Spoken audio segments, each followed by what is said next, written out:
truly wonderful show from the world-famous dancing poodles. Next, ladies and gentlemen, we have three fine young men from Germany. They're coming. Hold on, they're coming.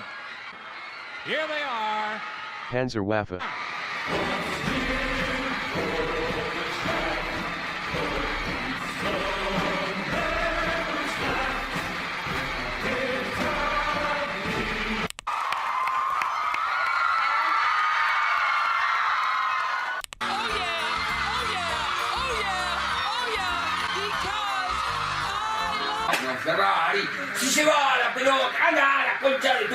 This video is sponsored by Retail Me Not. More on that in a minute.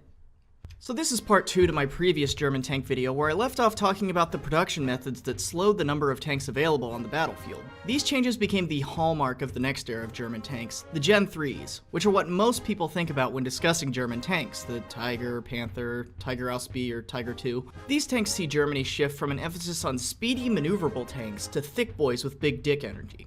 The Panther was thrown into production very quickly as a response to Soviet tanks. It suffered in its early days from mechanical issues due to a very short development period though.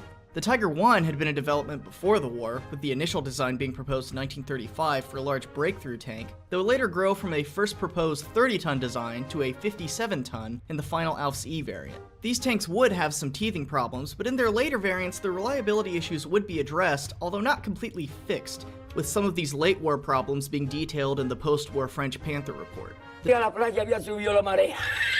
Tiger II was the final fielded tank model, and was the pinnacle of German heavy tank design, showing up very late in the war with very few models being made, and often falling victim to fuel shortages causing them to be abandoned. In recent years, a second look has been taken at these tanks showing that in a defensive position, the guns and armor that they had made them excellent vehicles, but due to the complexity of their designs and reliability issues, they weren't completely all that they were made up to be. There's a really interesting talk by John Parshall online where he explains the different approaches to manufacture between the different tanks. And he highlights the difference between the low-cost, few-model, long-run system of the Allies and the high-cost, multiple-model, few-run system of the Germans. And this is what I was getting to with the multiple variant issue earlier. He mentions that when going through the Tiger reference Bible, there were enough changes made during the production cycle that on average every 6th tank was in some way different than the previous ones. And as I said, most of these were smaller changes that didn't change much about the overall performance of the vehicle, such as the repositioning of the fume vent on the Tiger I, with bigger changes such as upgrades from an HL210 to an HL230 being less common.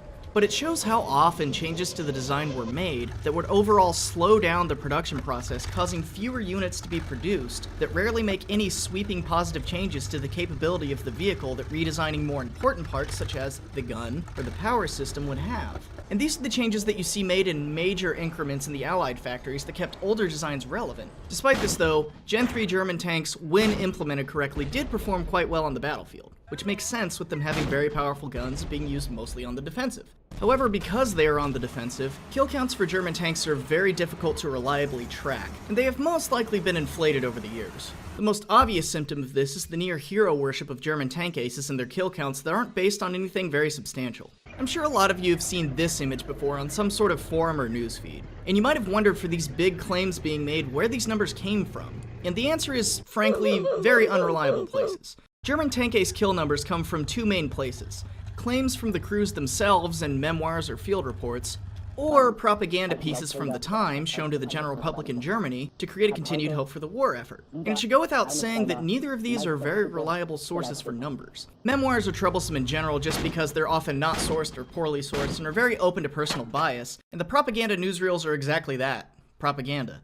The Germans themselves in their reports on Soviet tank losses were aware that their tank crews overestimated kills, with many of them able to be repaired once knocked out, or only being rendered inactive for that engagement, able to be put back into the fight once the particular battle was over, and often reduced the number of kill claims by 35 to 50% to get more accurate readings on their guessings of remaining Soviet tanks. There's a really well-sourced article down in the description going into detail on this, coming to the conclusion that basically ace kill claims are nearly impossible to verify and shouldn't be taken too seriously, and a discussion on them really doesn't go anywhere. But that's not to say that German tanks didn't kill in favorable ratios, especially late in the war, as being on the defensive would suit that very well.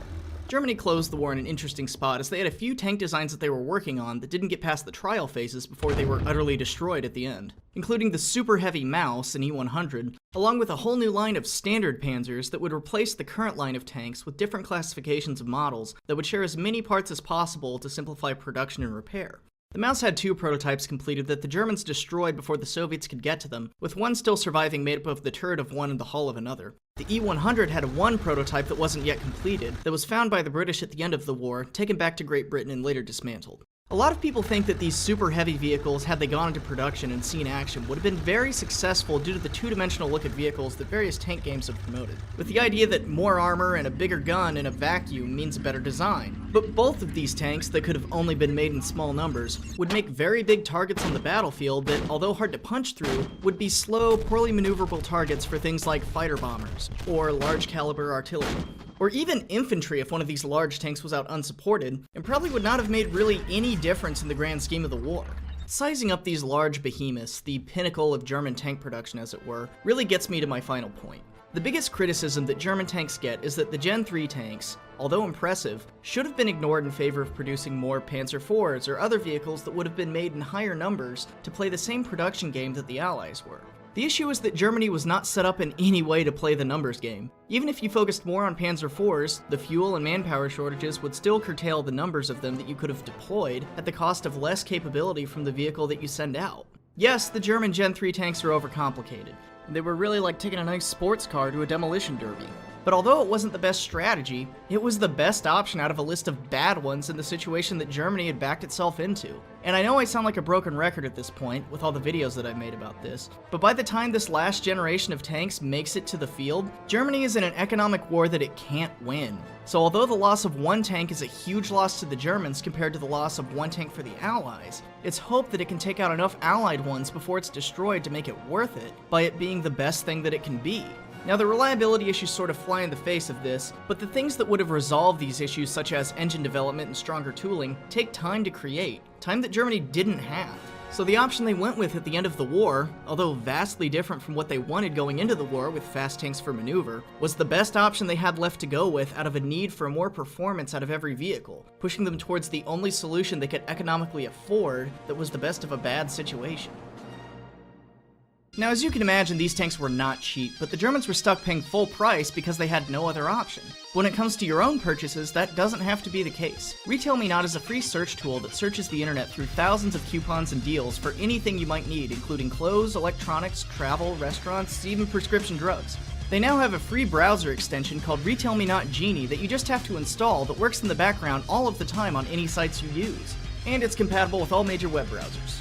You'll never have to search for a deal again with Retail Me Not Genie, and the extension is so lightweight that it never interferes with anything else you're doing online. Just add the items to your cart, and the Genie applies the coupons or promo codes right at checkout. It's completely free, very simple to use, and pretty much the definition of a win-win. Visit my link on the screen or in the description to download the free Retail Me Not Genie browser extension today, and start saving the easy way.